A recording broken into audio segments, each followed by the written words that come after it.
इस तरह के माँ बाप मिल गए जो भक्त अनवरत, जो 3 बजे से सुबह से भक्ति में लगे हैं। प्राण प्रतिष्ठित मंदिर है और नीचे हनुमान जी का मंदिर, वहां से परिक्रमा ही शुरू होती है, मथुरा की परिक्रमा लगती है, 3 वन की परिक्रमा घर से ही शुरू होती है। तो ऐसा नियोजित ढंग से वो जो सब मिला, तो अब लगता है कि जो गीता में कहा जा रहा है वही वास्तव में वो करते हैं। मतलब ये इसका प्रमाण है कि वो आपका कहीं भी वो चीज खत्म नहीं होती है और वो चीजें सब आती हैं और सामने दिखाई देती हैं। ये कहीं सुनी बातें नहीं हैं, इनके प्रमाण भी मिलते हैं। और ब्रज में जितने लोग रह रहे हैं उनसे आप जानिए तो उनको वास्तव में आपको लगेगा। और जब तक दर्शन शास्त्र में एमए किया, रोज बिहारी जी की भोजन, उनका भोजन थाली मिल रही है, रोज उनका प्रसाद पा रहे हैं, तो किस तरह से शिक्षा भी होती रही, उन्हीं दिशा में बढ़ते गए उसी तरह से। तो ये ऐसा होता है, इसका पूर्ण विश्वास आप लोगों को होना चाहिए। और यही विश्वास यहाँ गीता में दिलाया जा रहा है कि योगियों के यहाँ, सिद्ध संतों के यहाँ ऐसी जगह जन्म मिलता है और जन्म में फिर आपका कोई अधिकार या हठवादिता नहीं रहती, वो सहज गति से आपको करने ही करने हैं, दर्शन करने ही हैं, पूजा सेवा करनी है, भोग प्रसादी पानी है, वो सारी सारी वो नियंत्रण। जैसे कठोपनिषद में कहा है ना, यमेवेश वरणुते, मैं वर्ण करके भेजता हूँ। तो भगवान वर्ण कर लेते हैं और उनके वर्ण के हिसाब से ही सारी परिस्थिति हो जाती है और वैसे ही सब व्यवस्था बन जाती है। तो ये व्यवस्था बनाने वाले कन्हैया ही हैं, उन्हीं की सब कृपा है, इनकी कृपा से सब कुछ आज हो पा रहा है। ये सब उन्हीं का।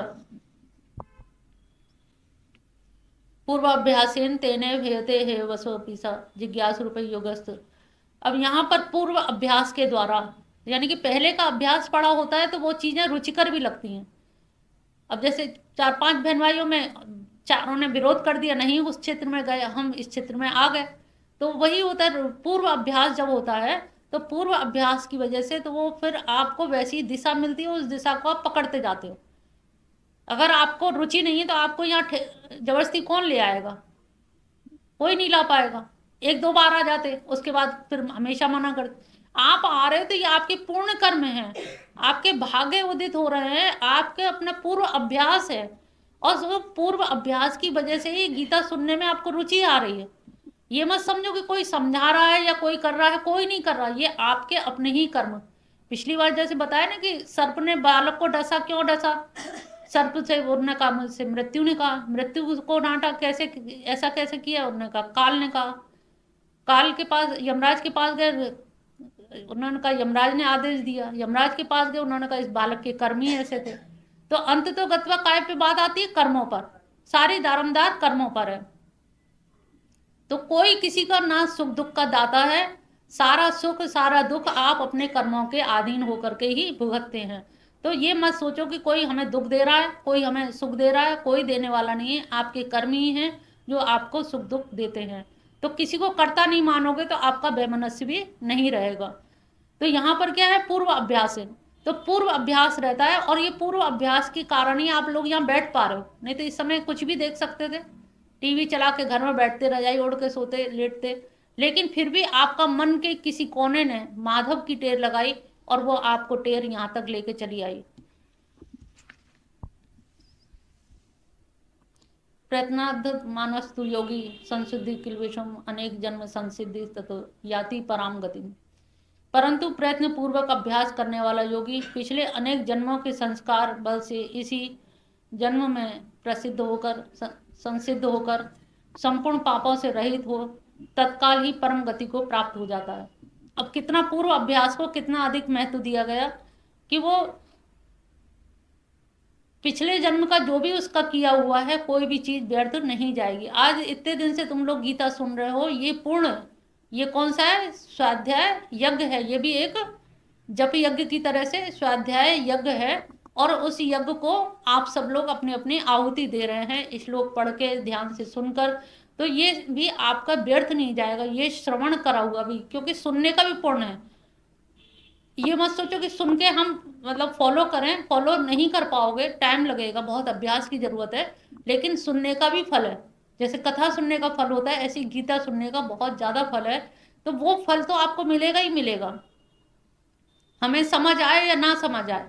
पिछली बार बताया ना, समुद्र के किनारे एक भक्त गीता खोल के और नृत्य कर रहा है, तो पूछा एक संत ने कि भाई ऐसा क्या पा लिया तुमने गीता में कि नृत्य कर रहे हो भाव विभोर होके? कहने इसमें पाना क्या, गीता सामने रखता हूँ, मुझे सुदर्शन चक्रधारी कन्हैया नजर आते हैं, वो घोड़ों की लगाम पकड़े हुए हैं और उसे एक उंगली से उपदेश दे रहे हैं, बस इतना ध्यान करता हूँ, गीता इतनी ही ध्यान की है, बस इसको ध्यान कर लेता हूँ, मुझे इसी में कल्याण दिखाई देता है, बस और ज्यादा जानने की जरूरत ही नहीं।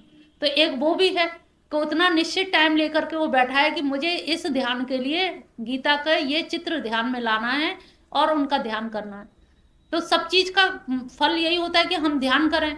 अगर वो खोल के किताब अगर ध्यान कर रहा है तो निश्चित जानिए वही भाव हम भी रखें कि प्रभु तुम्हारी गीता तुम ही जानते हो, हमें तो कुछ ज्ञान है नहीं है, लेकिन हाँ तुम्हारी गीता हाथ में लेकर हम पढ़ जरूर रहे, इसमें से जो ज्ञान हो जो तुम्हें देना हो दे देना, और नहीं देना है तो मत देना, हम तो तुम्हारी शरणागत बैठे हुए हैं, तुम्हारा नाम लेके बैठे हैं, तुम जैसा चाहो वैसा करो।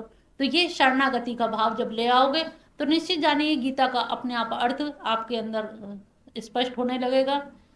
तपस्वी अधिको योगी ज्ञानिनो अपि मतो अधिकम। यहाँ पे तपस्वियों योगी को कर निष्काम कर्म योगी या योगी जो है उसको तपस्वियों से भी उत्कृष्ट श्रेष्ठ माना है और ज्ञानियों से भी, दोनों से, और कर्म योगियों से भी। तस्मात् भव अर्जुन, तू योगी हो जा, हे अर्जुन उठ और तू योग को प्राप्त हो जा, क्योंकि इन सबसे श्रेष्ठ है, चाहे वो ज्ञानी योगी हो या तपस्वी हठवादी हो, कोई भी हो जो इतनी इतनी हठवादिता में सर्दी में नग्न अवस्था में खड़े होके एक पैर से खड़े होके तपस्या कर रहे हैं, उनसे भी ज्यादा वो है। तो सोचो ये तुम्हारे लिए कितना आसान चीज बना दी कि जो चीज तुम लोग नहीं कर सकते हो, और तुम सबके लिए गीता इतनी सरल और सहज जो घर में रह कर के भी अनुपालन हो सकता है, केवल मन को ही साधना है, इंद्रियों को ही साधना है, और इतना भी अगर हम ना कर पाए तो हमारे ये जीवन मनुष्य जन्म पर लानत है। योगिनामपि सर्वेषां मद्गतेन अंतरात्मा श्रद्धावान भजते यो माम स मे युक्त तमो मतः।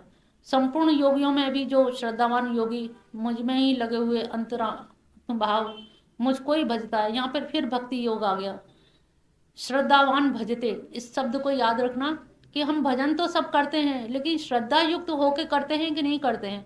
अगर मन में कहीं उदासीनता आ रही है, निराशा आ रही है, पता नहीं भगवान सुनेंगे कि नहीं सुनेंगे, तो यहाँ पर कहा है कि श्रद्धावान, अगर श्रद्धा नहीं है और खाली कृष्ण कृष्ण कह रहे हो तो उससे लाभ नहीं मिलेगा।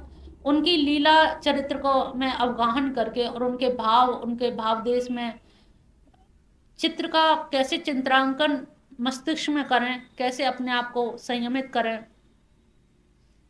अपने चक्रों पर कैसे हम ध्यान रखें, और ध्यान रखते हुए कैसे हमें ऊर्ध्वगामिता की तरफ जाना है, मूलाधार से कैसे स्वादिष्ठान चक्र, मणिपुर चक्र, अनाहत चक्र, विशुद्ध चक्र, आज्ञा चक्र तक जाना है और ब्रह्मरंध्र तक प्रवेश करना है। तो ये जो गति है ये मनुष्य का ही हम लोगों का अधिकार है, और योगी को यहाँ पर सर्वोत्कृष्ट बताया है, और योग का सीधा अर्थ समझ लो कि इनसे जुड़ना है, और इनसे जुड़ के जब को जो भी काम करोगे वही योग का ही कार्य हो जाएगा। इसी के साथ आज हमारा ये 6ठा अध्याय समाप्त होता है। बोल बंसी वाले की जय। गुरु कृष्ण वंदे जगद्गुरु।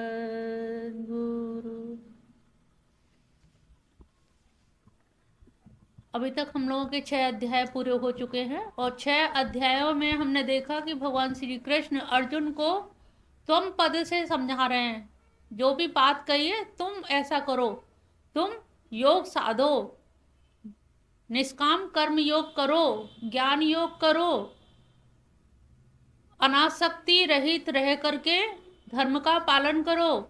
जो पूर्वाग्रह से ग्रहित जो धर्म था, वैदिक धर्म, वैदिक यज्ञ, उसको 6ठे अध्यायों में हमने देखा कि वैदिक परंपराओं का, यज्ञों का पूरी तरह से रूपांतरण कर दिया गया। और वो रूपांतरण कैसे किया गया कि यज्ञ का निषेध भी नहीं है, लेकिन यज्ञ को परिवर्तित कर दिया कि हमें अपनी जो पाश्विक वृत्तियां हैं उनको हव्य करना है। पंचमेवा घी की आहुति डालने से नहीं कुछ होता। अगर आप वो भी नहीं कर सकते हो, आप कहोगे भाई काम क्रोध लोभ घर गृहस्थी में तो बड़ा मुश्किल है, कैसे कह दें, और कह दे रहे कि क्रोध नष्ट हो जाए, क्रोध शांत हो जाए, जिसमें इतना कठिन है क्रोध का शांत करना, तो हम कैसे कर सकते हैं? तो उन्होंने कहा कि अगर क्रोध नहीं शांत हो रहा है तो आप कम से कम स्वाध्याय यज्ञ तो कर सकते हो, गीता ज्ञान यज्ञ तो कर सकते हो, गीता का श्रवण अध्ययन तो कर सकते हो। तो यहाँ जो तुम लोग बैठे हो ये क्या है? क्या फालतू बैठे हो? इसमें भी दो प्रकार के यज्ञ हो रहे हैं, श्रवण यज्ञ हो रहा है, स्वाध्याय यज्ञ हो रहा है। गीता ज्ञान यज्ञ को उन्होंने द्रव्य यज्ञ से किसको श्रेष्ठ माना? ज्ञान यज्ञ को, स्वाध्याय यज्ञ को। तो ये ज्ञान यज्ञ स्वाध्याय यज्ञ कोई इतनी श्रेष्ठता दिखलाई क्यों? क्यों श्रेष्ठता है? क्योंकि हर जाति वर्ग धर्म का व्यक्ति उसमें रुचि ले सकता है, करने का अधिकारी है। अभी तक वैदिक धर्म में हमें पात्रता अधिकारित्व तो देखना पड़ता था, और यहाँ पर अधिकारित्व तो नहीं देखना है। अगर कोई शूद्र जाति का भी आके पीछे बैठ जाएगा तो हम उसे भगा नहीं पाएंगे, क्योंकि धर्म में उसका भी हक है। क्यों हक है? क्योंकि वो भी उसी परम पिता की संतान है जिसकी कि हम हैं, इसलिए हम उसको नकार नहीं पाएंगे। अगर किसी में रुचि है तो, वैसे रुचि होगी नहीं, अगर है तो हम उसका स्वागत करेंगे। तो ये इसीलिए समीचीन हुआ कि वहाँ पर त्वम पद की व्याख्या करी, 6 अध्याय तक सांख्य योग बताया, ज्ञान योग। बहुत बड़े बड़े धर्म की बात कर रहा था भगवान ने, सांख्य योग की बात कही कि अगर धर्मात्मा होगा, ज्ञानी होगा तो सांख्य योग पे टिक जाएगा। लेकिन वो सांख्य योग पे कैसे टिकता? वो ज्ञानी तो था नहीं, वो तो अपने लायक चीज चाह रहा है किसी तरह से कि मैं भ्रमित कर दूं और ज्ञान की ओट में किसी भी तरह से मैं युद्ध से बच जाऊं। अपनी कायरता को धर्म का लवादा उड़ा रहा है। तो 6 अध्यायों में अर्जुन को त्वम पद के द्वारा बतलाया कि तू ये कर, तू ये कर, लेकिन उसने कुछ भी, उस पर कोई विशेष असर नहीं हुआ। तो धीरे धीरे यज्ञ तपसाम भोक्तारम, फिर उन महेश्वरम, उन्होंने आखिरी श्लोक में 6 अध्याय के में कहा कि वो सब यज्ञ जितने भी हैं, जो यज्ञ में बता रहा हूं, इन सब यज्ञों का, अब हमारे गीता ज्ञान यज्ञ का कौन है? वही भोग करने वाले हैं, हम उन्हीं के लिए तो कर रहे हैं ना। ये हम उनकी प्रसन्नता के लिए कर रहे हैं। वो प्रसन्न होंगे तो हम खुद प्रसन्न होंगे, या हम प्रसन्न होंगे तो हम उनको भी प्रसन्न रखेंगे। तो सारे यज्ञों के भोक्तार मैं ही हूं। तो यहाँ पर क्या हो गया? मैं शब्द अहम प्रत्यय पे आ गए। अभी तक जो बात हो रही थी 6 अध्याय में किसकी हुई थी? त्वम पद की। त्वम माने तुमको आदेश देते रहे, अर्जुन तुम ये करो, तुम अर्जुन ऐसा है, तुम्हें निर्भीक, तुम क्षत्रिय हो, तुम प्रथा पुत्र हो, तुम बहुत महाबाहु हो, बहुत सारे टाइटल दे दे के उसको समझाया। चंचल ही मना कृष्ण कहा, तब भी कहा कि ठीक है, सही बात है, तेरा चंचल, तेरा क्या सभी का होता है। तो समझाने की कोई कोर कसर नहीं छोड़ी भगवान जी ने। जब नहीं समझ पाया तब यहाँ पर 7वें अध्याय से अहम पद की व्याख्या होती है कि तू नहीं समझ पा रहा, लेकिन मैं कौन हूं, मुझे शायद समझेगा तो तुझे मेरी बातों पर विश्वास होगा। जो बात तेरे संदर्भ में कही गई है लेकिन तू उनको नहीं समझ पा रहा है, तो अब मैं अपनी परिभाषा, जो तुझे सखा रूप में दिख रहे हैं और रिश्तेदारी के रूप में देख रहा है, मामा फूफा के हिसाब से देख रहा है, लेकिन मेरा जो स्वरूप है उसको तू नहीं समझ पा रहा है। तो अब उन्होंने कहा कि इसके आगे अब बहुत ज़्यादा कुछ कहने से, सांख्य योग भी बता दिया, ध्यान योग, आत्म संयम योग भी बता दिया, कुछ नहीं तो आत्म संयम कर, सारे अध्याय बताने के बाद भी उस पर कोई विशेष अंतर नहीं हुआ। तो यहाँ पे 7वें अध्याय से भगवान किसकी व्याख्या कर रहे हैं? अहम पद की। अब तू मुझे समझ, तू तो नहीं समझ पाया, अब तू मुझे समझ कि मैं क्या हूँ, किस तरह से हूँ। तो प्रथम श्लोक है, श्री भगवान उवाच। अब यहाँ भगवान अपनी परिभाषा बता रहे ना, तो सीधे हम बताएंगे अपना इंट्रोडक्शन, तो कौन देगा? कोई पूछेगा नहीं कि तुम्हारा इंट्रोडक्शन क्या है। यहाँ पर भगवान ने सीधे सीधे बोलना शुरू कर दिया है, अर्जुन की बात का भी कोई मतलब विराम नहीं लिया, और सीधा बताया कि मैं भोक्तार हूँ यज्ञ तपसा, और मैं महेश्वर भी हूँ, सबका भोग करने वाला हूँ। अब उन्होंने भगवान उवाच यहाँ से शुरू करते हैं। श्री भगवान उवाच मया सक्ता मना पार्थ योगम युज्यन्मदाश्रय असंशयं समग्रं मां यथा ज्ञास्यसि तत् शृणु। मया सक्त मना, इसमें बहुत काम की चीज है। मया सक्त मना युजन मदाश्रय, दो चीज। हे पार्थ, मुझ परमेश्वर में जिनका मन आसक्त है, तथा अब दूसरा जो है आश्रय, तथा मैं ही जिनका आश्रय हूं। इस प्रकार अनन्य शरण होकर जो योगाभ्यास करते हैं वे असंशयम, संशय रहित भाव से समस्त विभूति ऐश्वर्य के साथ मुझे जानते हैं, मुझे जान सकेंगे। तत्श्रुण, उसको तू श्रवण कर। मया सक्त मना, हम लोग पूजा करते हैं, पूजा को पूज्य की तरह से करते हैं। जल्दी जल्दी आरती की, घंटी बजाई। उन्होंने कहा बात पूजा की नहीं है, वो तो नित्य नैमित्तिक कर्म है। अगर मनुष्य हो, कुत्ता तो घंटी बजाएगा नहीं, कुत्ता तो आरती करेगा नहीं, तुम्हें करने का अधिकार है। बहुत से लोग कहते हैं ना हम रोज पूजा करते हैं। तुम लोग रोज रोटी खाते तो कभी नहीं कहा कि हम रोज रोटी खाते हैं। आप ये दिल में बैठा लीजिए, जो भगवान जी के विग्रह को स्नान कराना, तो आप भी स्नान करते हो। आप जो करते हो वो भगवान का भी करते हो। तो इसमें कोई एहसान नहीं। जैसे अपने साथ करते हो तो कोई एहसान नहीं, किसी पे एहसान दिखाते हो कि हम ना लिए, हमने टूथपेस्ट कर लिया। तो ये जो नित्य की जो पूजा उपासना है, इसको पूजा मत समझिए। This is only your duty, duty for duty कर रहे हैं। इसके अलावा आपका कोई एहसान या पूजा करना ये विवेच्य विषय नहीं है कि हम पूजा कर रहे हैं। पूजा तो कर रहे हो तो इसमें तुम्हें लाज आनी चाहिए कि पूजा से ज्यादा हम कुछ नहीं कर पा रहे हैं। जो नित्य नैमित्तिक कर्म है, भगवान का भोग लगाना, आरती पूजा करना, इसके इतर हटके अगर कुछ जाप करते हो, कुछ माला अधिक जप करते हो, या कुछ और स्मरण रखते हो, व्यस्त तो हो, लगातार सुमिरन रखते हो व्यस्तता के कारण, लेकिन उनका स्मरण नहीं हटता है, तो ये समझिए तब हमने कुछ किया है प्लस। अन्यथा आरती पूजा को कभी प्लस मत समझना, ये समझना कि ये तो हमारी ड्यूटी है। अगर ये नहीं करेंगे तो कुकर सूकर बनना ही पड़ेगा। ये तो तुम बनने से बचने के लिए ये कर रहे हो कि तुम कुकर सूकर ना बनो, इसलिए इतना कर रहे हो कि मनुष्य जीवन से मर के तुम्हें मनुष्य जीवन ही मिल जाए।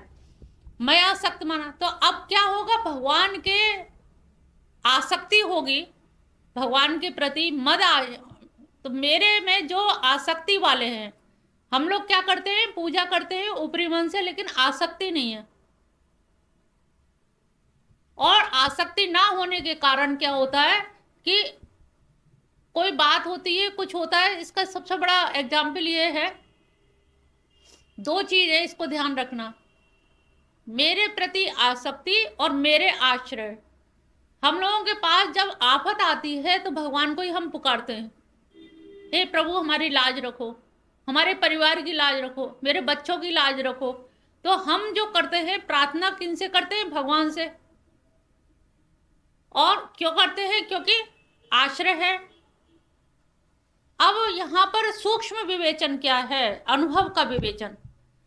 अगर तुमने आसक्ति नहीं रखी है और केवल आश्रय ले लिया है, आसक्ति तो बच्चों में, घर परिवार में, कि प्रभु कैसे भी हो मेरे जब तब सब लग जाए लेकिन ये चीज बर्बाद ना हो, तो उन्होंने कहा मैं उनकी पहले सुनता हूं जिनकी मुझ में आसक्ति भी है और आश्रय भी है।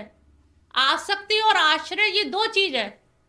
केवल आसक्ति रहेगी तो आश्रय स्वतः हो जाएगा, और आसक्ति नहीं है और केवल आश्रय है तो समझो भगवान तुम्हारा साथ नहीं देंगे। बहुत से लोग कहते हैं ना भगवान को हमने पुकारा, कभी कभी हम कहते गुरु माँ आप जरा भगवान से कह दीजिए। वो ये क्यों कहते, उसका कारण क्या, क्योंकि उनकी उतनी आसक्ति, उतना प्रेम भाव, उतना अधिकार, उतना सामीप्य, उतना लगाव उनसे नहीं है, इसलिए कहने की हिम्मत नहीं पड़ती कि हम उनसे मांगे, याचना करें तो करें किस बिहाफ पर, क्योंकि जितना हमें देना चाहिए तो उतना हमने नहीं दिया। उतनी आसक्ति उनसे नहीं है। और कैसे करें, अभी तो बच्चा छोटा है, पति है, घर के लोग हैं, घर की सामान है, घर की वस्तुएं है, अपना लिबास है, हर चीज में हमारी आसक्ति है, अपना देह सौष्ठव है, तो हर चीज में हमारी आसक्ति यहाँ लगी हुई है और आश्रय कहाँ, ठाकुर में ढूंढते हैं। तो ये बहुत सूक्ष्म तत्व है। जो लोग कहते हैं कि भगवान हमारी सुनते नहीं है, ना सुनने का एक ये कारण है, ये बड़ा महीन सा पैनी नुकीली सी छड़ी है, लेकिन ये निश्चित जानिए भगवान तभी सुनेंगे जब तुम्हारे अंदर आसक्ति भी हो और आश्रय भी हो, दोनों चीजें साथ साथ हो। आसक्ति होगी तो आश्रय वो स्वयं बन जाएंगे, तुम्हें आश्रय टटोलना नहीं पड़ेगा। लेकिन आसक्ति नहीं है और फिर हम आश्रय मांगते हैं, प्रभु मेरी लाज बचाना। तो प्रभु मेरी लाज बचाना ये हमारे लिए बड़ा मुश्किल सा हो जाता है कि दो चीजों को हमें साथ में मिलाना है।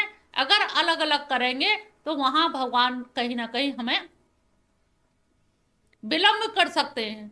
हम कितना भी पुकारें, क्योंकि फिर वही है, दुख में पुकारते, सुख में पुकारते नहीं। दुख आया तो भगवान हमारे परिवार की लाज रखें, और सुख में फिर भूल जाएंगे। तो ऐसी स्थितियों में यहां पर दोनों चीजों को साथ रखना है, ये ध्यान रखना है कि दोनों चीजें साथ हो जाए, कि कैसे भी मदाश्रय, मेरा आश्रय और मयासक्त। पहले श्लोक में बहुत बड़ी बात कह दी है और बड़े काम की बात कह दी है। मेरी आसक्ति होगी तो सहारा तो मैं दे ही दूंगा। जो मुझसे प्रेम करते हैं, यहाँ पे भक्ति योग आ गया, जो मुझसे प्रेम कर रहे हैं उनका आश्रय तो मैं स्वयं बन जाऊंगा।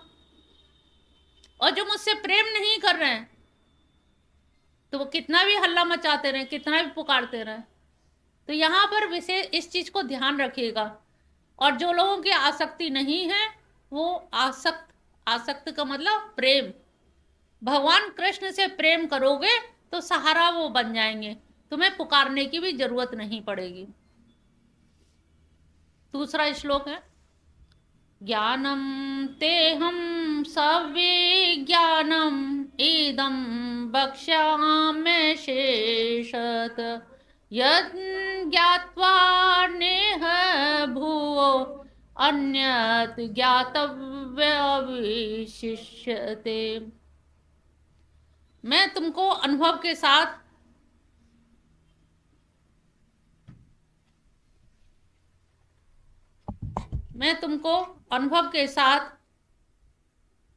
इस मद विषयक समस्त शास्त्रीय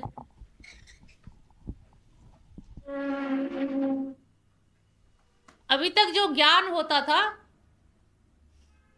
ज्ञानम ते अहम, तुझको मैं कहूंगा, वक्षाम में अशेषत, ऐसा ज्ञान बताऊंगा जिसे बताने के बाद कुछ भी शेष नहीं रह जाएगा।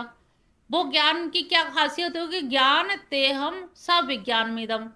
जैसे ज्ञान जो है, ज्ञान को हम उसमें ज्ञान को क्या करेंगे, विज्ञान सहित, ज्ञान को विज्ञान सहित बताऊंगा। विज्ञान क्या है यहाँ पर, कुछ लोग कहते हैं विज्ञान का मतलब विशेष ज्ञान होता है। विशेष ज्ञान नहीं होता, बल्कि विज्ञान का मतलब होता है अनुभव, अनुभविक सत्ता। विज्ञान में हर चीज क्यों प्रमाण मानी जाती है, क्योंकि उसका अनुभव जो है, हाँ, वो अनुभव के द्वारा, विज्ञान की सारी चीज क्या है, अनुभव प्रयोग कर सकते हैं। वैज्ञानिक अध्यात्म को क्यों नहीं मानता, क्योंकि वो प्रयोग नहीं कर पाता। यहाँ पर अदृश्य का अदृश्य करना है, वहां पर दृश्य का दृश्य होना है। दृश्य वाली वस्तु तो तुमने पकड़ ली, देख ली, हाँ ये चीज गर्म है, ये चीज ठंडी है, लेकिन हमारा जो दर्शन है वो क्या है, उसको देखता है जो इन आंखों से नहीं दिखाई दे रहा। दृश्यते अनेनिति दर्शनम। तो इन आंखों से जो अगोचर है, जो इन इंद्रियों के द्वारा ग्रहा नहीं है, हम उस परम तत्व की बात करते हैं। तो यहाँ पर भगवान कह रहे हैं मैं ऐसा ज्ञान दूंगा जिसका विज्ञान सहित, ऐसा ज्ञान है जिसको लोग सोचते हैं कि हम कभी ले नहीं सकते क्योंकि दिखाई देता नहीं, प्रमाण है नहीं। उन्होंने कहा मैं प्रमाण सहित बताऊंगा, विज्ञान सहित तुझे समझाऊंगा। यद ज्ञातवा ने हम, जिसको जान करके फिर तेरी कोई भी जानने की इच्छा नहीं शेष रह जाएगी। क्योंकि हम जो भी ज्ञान लेते हैं उन ज्ञानों में हमें ये रहता है कि किसी भी तरह से हमारा कहीं अगर विज्ञान यानी कि अनुभव नहीं है तो एक डाउटफुल पोजीशन बनी रहती है।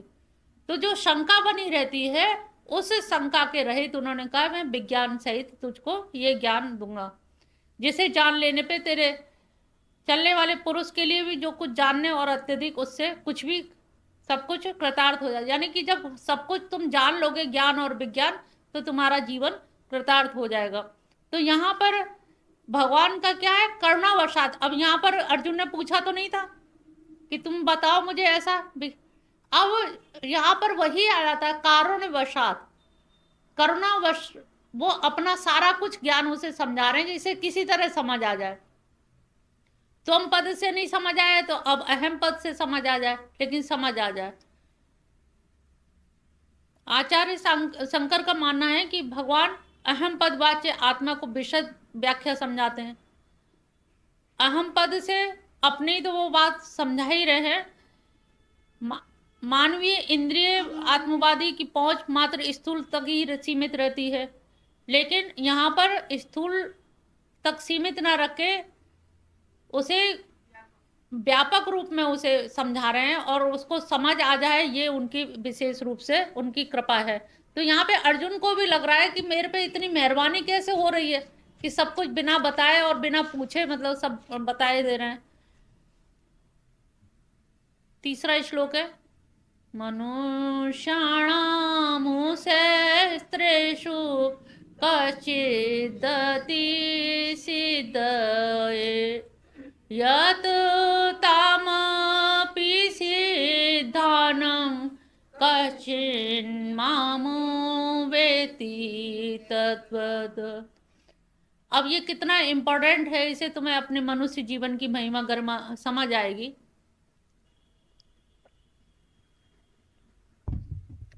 मनुष्याणाम सहस्त्र, मनुष्यों में। अब तुम लोग जो यहाँ बैठे हो छठ के आए हो तो ये कितने लोगों में से आए हो? आनंदेश्वर में कितने लोग बैठे हैं भीख मांग रहे हैं? कुछ की उंगलियां नहीं है, कुछ के हाथ नहीं है, किसी का पैर नहीं है।